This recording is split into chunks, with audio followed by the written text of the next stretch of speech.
Can't hear you, Steve. How about now? Yep. Oh, my Lord. So none of that got through. Well, it's Wednesday. I hope you guys are fired up. That song got me fired up. Could we hear the audio at least? Could we hear the music? Yes. Okay. Jeez. The tech is getting to me. Well, I'm really excited for the call today. I got some pretty cool stuff to share with you. We've got our inspectors on as always, but I'll open the floor. Anybody have anything going particularly well in their world? Want to get us started? Maybe real estate, personal. Who's got something?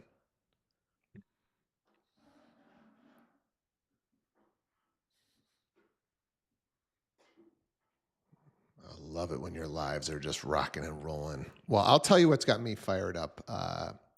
And I see you, John and Todd, on here. We will get to you guys, I promise. No Been problem. been studying, and when I say studying, I mean listening to podcasts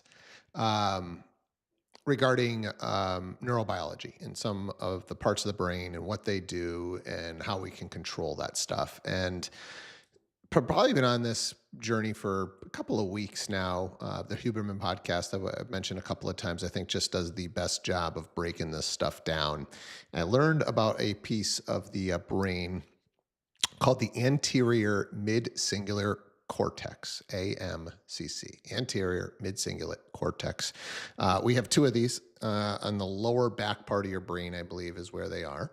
But really important part of the brain, and we're just starting to get the science behind this stuff. But I think if we can get a really good understanding of this part of the brain, I think it can help a lot with motivation and drive and focus, which I think is what a lot of people struggle with, especially in today's world. So I think this stuff's super important. But here's what the data shows, because this is the important part. This part of your brain lights up and actually grows, right? So we are learning that we can grow our brains. You're not just stuck with, that's called neuroplasticity, your ability to grow your brain. You're not just stuck with whatever you were born with. So this part grows when you do things that you don't want to do. And I think we kind of naturally know this. It just feels good when you do that thing that you don't want to do, right? You do that cold plunge. I've still yet to do the ice bath, right? You do that, and you sit in there for 2 minutes and you get out, I gotta believe you feel like a badass, right? I've been doing some hot saunas. You get out of there, you're like, yeah, the guy in the sauna next to me the other day actually went on a jog inside the sauna, made me feel this big. I'm sitting there just trying to get through 195 degrees. He decided he's gonna go for a jog in 195 degrees. But here's the interesting part. Once you do those hard things, if you then like it, right? So I'm starting to enjoy going in the sauna. It's meditative for me, right? The first couple of times, man, this is a little hot, but I'm starting to enjoy it now. That doesn't help that anterior mid-cingulate cortex grow because it's comfortable. It might be difficult for others, but for you, it's comfortable, right? So it's trying to put yourself just outside of your comfort zone consistently again and again and again. And we're seeing that part of the brain, and that could be with anything, not just physical, right? Go learn a new instrument. First time you're starting to do an instrument, man, fucking pain in the butt to play this instrument, right? So he had a guest on. He's a little bit of a controversial guest, and his language isn't the greatest, but I've actually gotten to see this guy live, and a lot of you guys have heard of David Goggins. So David Goggins is was a 300-pound overweight in his early 20s, down on his luck, ADHD, learning problems, just everything not going well for him. And he went on a journey, a health journey, a wellness journey.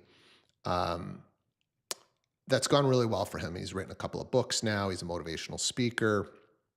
He's been through SEAL teams 3 times. Only guy to do it 3 times because the first 2 times he didn't actually get through. He got darn close but didn't make it. So he's the only guy to go through that process 3 times. But he said something interesting in the podcast. And it's like, I can't help any of you guys. You go to the seminars, you read the books, you listen to the motivational tapes. He's like, I didn't have any of that. And if any of you think that that is what's going to get you over the hump of whatever you're struggling with right now, he's like, I think you're missing the boat. It's got to be that internal flame. And as Huberman is kind of having the conversation with him, and he keeps just stressing this, I'm wasting my time on this podcast. I'm wasting my time even writing these books because I know most people know exactly what they need to do. They know the foods they need to eat. They know the exercise they need to do. It's just the flame isn't burning strong enough. They don't have the why. But it was interesting as Huberman started to talk about this AMCC, he's like, David, I think that's exactly what you've built and how you have willpower like nobody else. Because clearly he wasn't born with willpower. He was overweight, no confidence, looked horrible, stuttered, couldn't read. So he wasn't built with confidence, born with confidence. He actually built it up by consistently putting his body. He's known for doing these ultra marathons. He's known for doing these smoke jumps, jumping into these places where we can't get to put fires out. That's what he does now. And he just talks about just being relentless about constantly putting himself into positions that he knows is uncomfortable. And he described as like, we have our own medicine cabinet. I thought this was just so brilliantly put. He's like, I feel like I have a medicine cabinet that I can tap into whenever I need to because I've grown this part of me so much. Everybody else is trying to take some wonder drug or trying to take this or that supplement. And he's like, we've got it all right here. So, if you're struggling with something and this is resonating a little bit, I'd highly recommend, listen to some David Goggins, listen to this Huberman podcast, listen to some stuff or read about anterior mid-cingulate cortex. Because I know it to be true. I know our agents that we put through the ringer and force them to do the uncomfortable stuff are better agents than the ones that we kind of just let kind of get by, or you don't have to come in and make those calls. It's okay. Just make 10, right? Where our early agents, where we were really on it, we're making thousands of calls, thousands of text messages, thousands of emails, right? And so I think, as a motivator, as a mentor, what we really want to do is just put people in these uncomfortable positions, time in and time again. And if you don't have that person to help you do that, you got to figure out a way to do it. You got to get in the suck. Another interesting analogy that he used was there's the carrot and there's the stick. And I think we're all looking for the carrot. I'm going to set this goal and my reward is going to be X. And Goggins is like, it's just been all stick for me. Just constantly being in the suck. There's a stick. Like, you got to get yourself out and do it. He's trying to get to an extremely high level of EMT right now. And he's like, I'm not a good learner. That is not what I was born for. Physically, I'm in great shape, but I can't learn this stuff. I got to sit there. I got to read the same page over and over and over, and I got to write it down, and I got to read it again, and I got to write it down. But he's like, this is what I know. I know if I get in the sock long enough, I'm going to come out a winner. And that's where that confidence comes from, that winner mentality, that I can accomplish anything. Right? So when you are in the suck, he's like, I just tap into whatever I need to. I get that inner dialogue going, and I can get through whatever life is throwing at me. Because Huberman's, and Goggins had never heard of this part of the brain because this is new research that they're figuring out. So pretty interesting stuff. Anybody gone deep on this? Anybody have anything to add on this subject? I think it's super critical that you understand this to kind of make sure you know how to light that fire, that you know how to motivate yourself. Because I truly, we've tried everything on our team to motivate agents. It's not going to happen.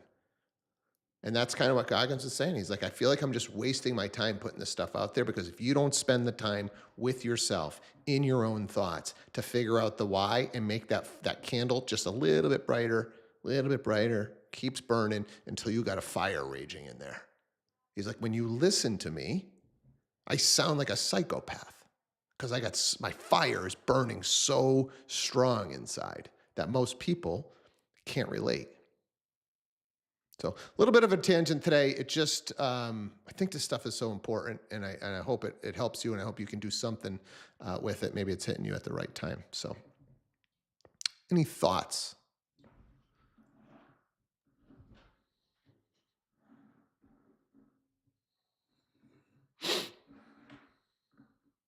Did I just totally miss the big whiff?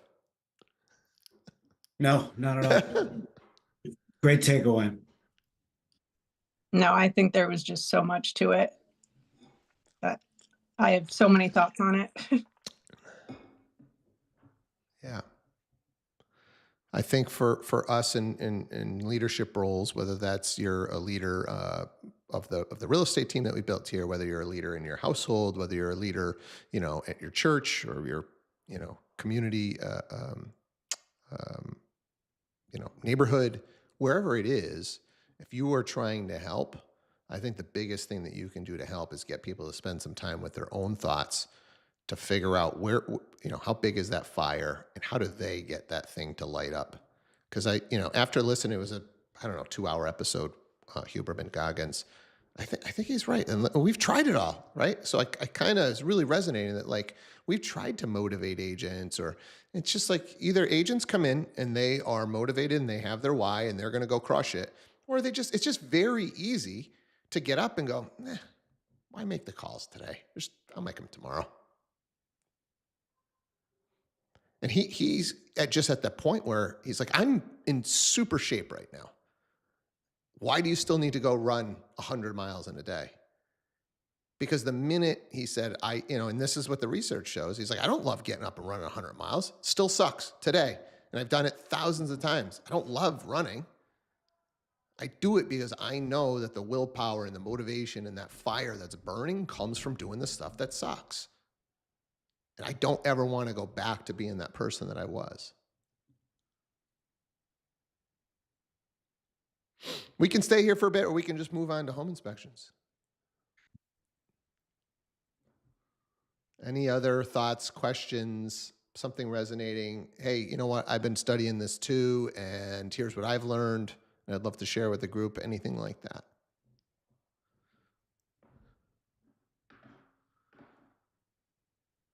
All right. Well, I know you guys all joined for some real estate today and not self-help with David Goggins and Andrew Huberman. But that's what you got this morning. So, all right, John, Todd, what do you guys got for us? Well, we're going to talk about basements. But does anyone have a topic that they want to cover that happened to you over the last week? Anybody run into anything? All right, that's good. No issues. I'm going to turn it over to Todd. Good morning. So just wanted to talk a little bit about basements. As you enter the basement, the first thing you're going to notice is the smell of the basement and the lighting. So as you walk down the stairs, the smell is going to hit you if you have that overwhelming smell of what people consider a basement smell, the moisture, that sort of thing. That's a trigger right there.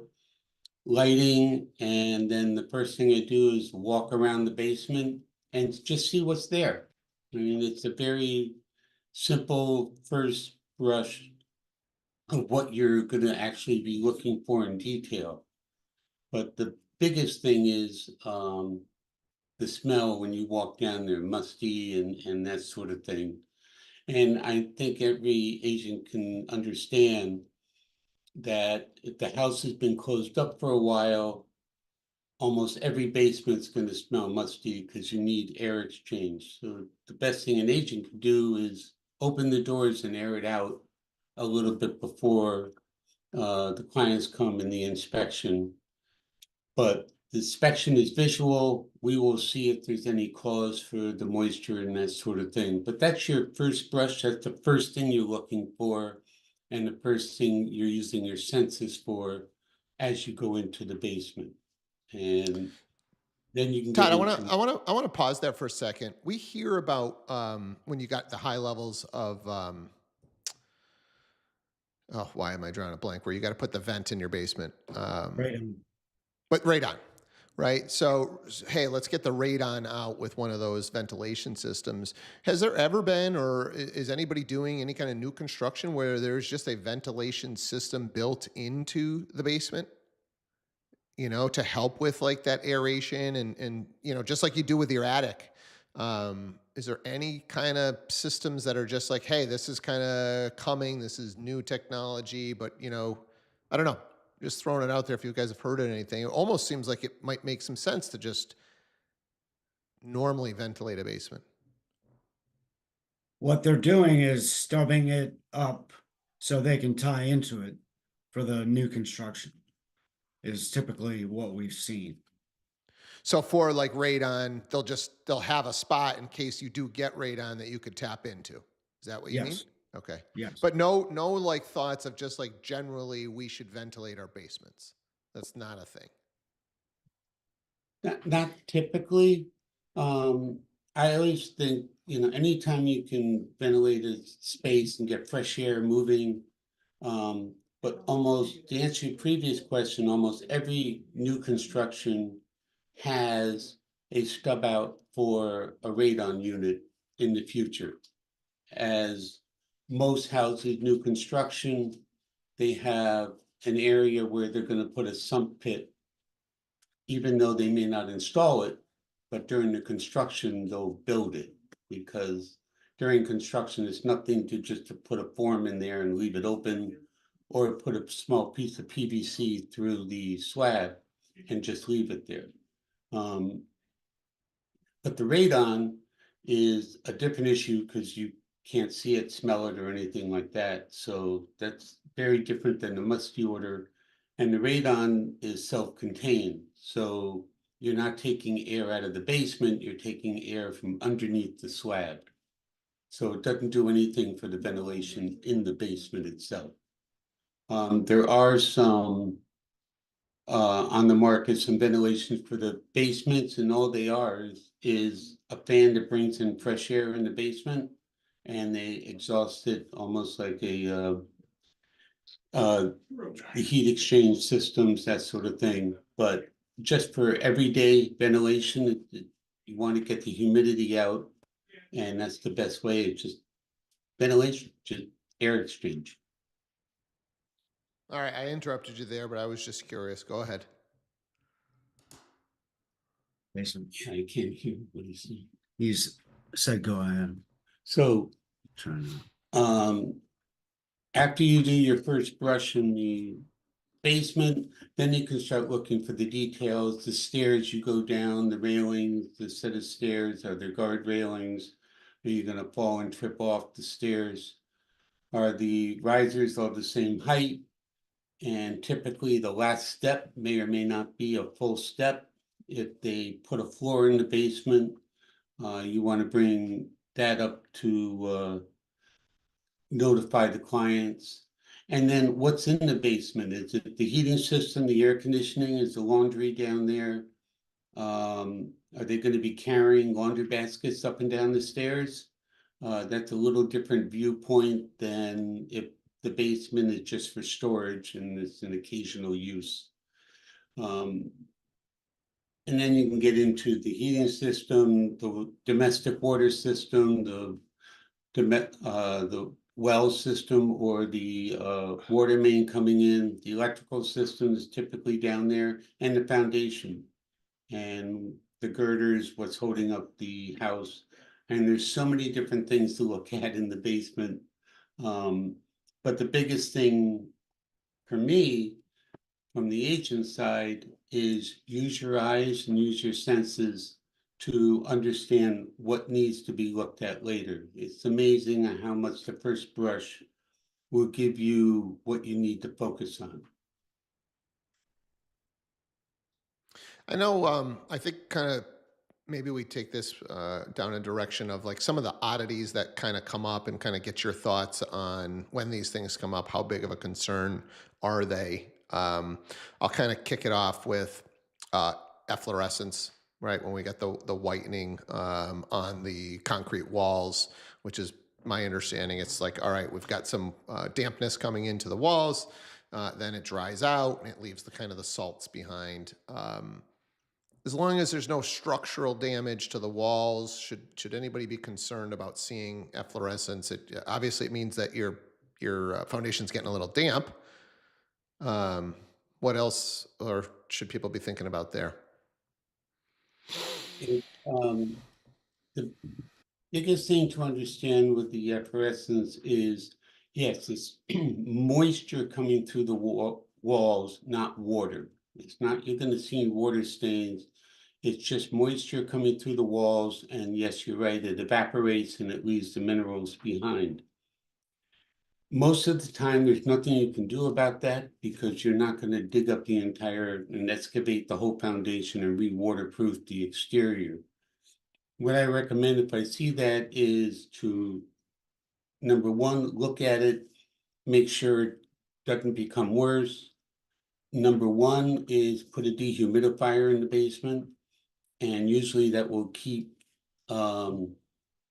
that the moisture that comes through out of the basement so it doesn't create more of an issue. Some people just wipe it off the walls. You can dry lock the walls, which is a special paint, hydrostatic paint, and that will keep it at bay for a little while, usually about 5 to 7 years, and then the moisture will start working its way through. If it's just a standard basement, there's nothing structurally wrong with that. It's just moisture coming through the concrete. Concrete is porous, so there isn't, you have to install a water barrier, and if it has failed over the years, yes, you will see a little efflorescence coming through. So one thing you mentioned in there is the dehumidifiers, and a common mistake that I've seen that I think agents should just be aware of, and I think it's probably something to point out, is when they have the dehumidifier that doesn't have a consistently draining system. It's your standard dehumidifier has a bucket which fills up, and then I don't know too many humans that are actually going to go down in the basement, empty that bucket every time, so that you've got a consistently running system. So, when you guys, these are the types of things that I think it just shows that you're an educated agent when you're, showing a property. I would mention these types of things. Right, it smells a little damp down here. Like, they got a dehumidifier, but I noticed that it is not set up to automatically drain, right? So we can attach a hose to most of those dehumidifiers, and if it doesn't have it, you should get a newer one. You can attach a hose, and it'll go into some sort of a drain that you have. I've seen a lot of times they'll drain them into the same drain that you're using for the laundry drain. But you could tie into any drain that you've got in the basement at that point. So if you see that stuff, make sure you say something, because I just think it's an easy way to show that you're knowledgeable about the parts of a basement. So I don't know if you guys have any other thoughts on dehumidifiers or moisture in the basement.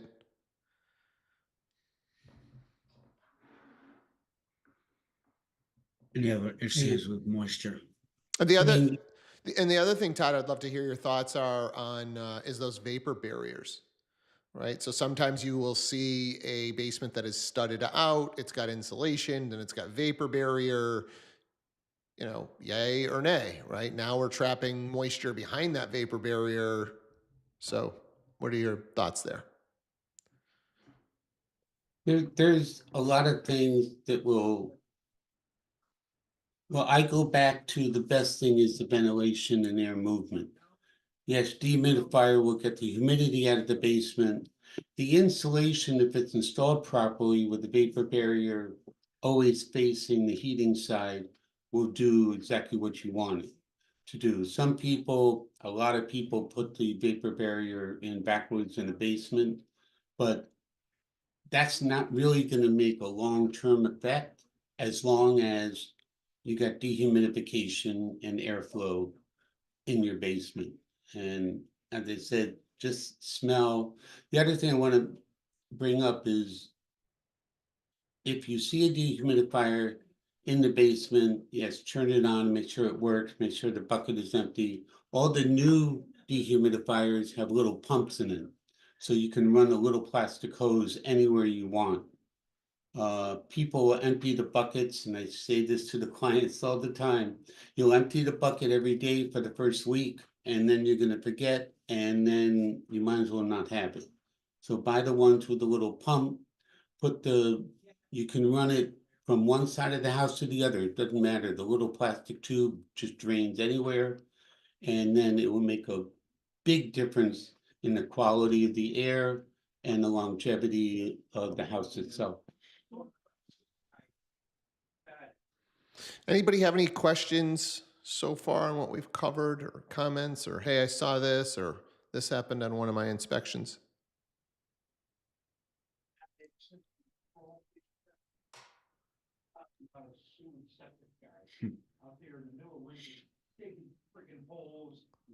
All right, well, what else? We got time for one more thing.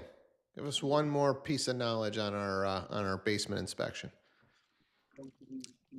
Well, there's a lot more to do in the basement, but